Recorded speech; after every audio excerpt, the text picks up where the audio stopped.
ان کے پیغمبروں نے کہا کیا تم کو اللہ کے بارے میں شک ہے جو آسمانوں اور زمین کا پیدا کرنے والا ہے؟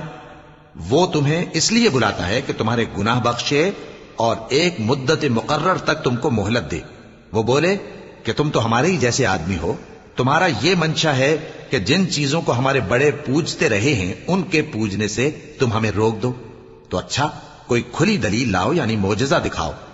پیغمبروں نے ان سے کہا کہ ہاں ہم تمہارے ہی جیسے آدمی ہیں، لیکن اللہ اپنے بندوں میں سے جس پر چاہتا ہے نبوت کا احسان کرتا ہے، اور ہمارے اختیار کی بات نہیں کہ ہم اللہ کے حکم کے بغیر تم کو تمہاری فرمائش کے مطابق معجزہ دکھائیں، اور اللہ ہی پر مومنوں کو تو بھروسہ رکھنا چاہیے۔ اور ہم کیوں اللہ پر بھروسہ نہ رکھیں حالانکہ اس نے ہم کو ہمارے دین کے سیدھے رستے بتائے ہیں، اور جو تکلیفیں تم ہم کو دیتے ہو اس پر ہم صبر کریں گے، اور اہل توکل کو تو اللہ ہی پر بھروسہ رکھنا چاہیے۔ جو کافر تھے انہوں نے اپنے پیغمبروں سے کہا کہ یا تو ہم تم کو اپنے ملک سے باہر نکال دیں گے یا تم ہمارے مذہب میں واپس آ جاؤ۔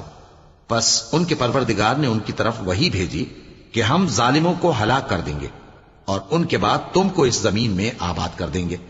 یہ اس شخص کے لیے ہے جو قیامت کے روز میرے سامنے کھڑے ہونے سے ڈرے اور میرے عذاب سے خوف کرے۔ اور پیغمبروں نے اللہ سے فتح چاہی اور ہر سرکش ضدی نامراد رہ گیا۔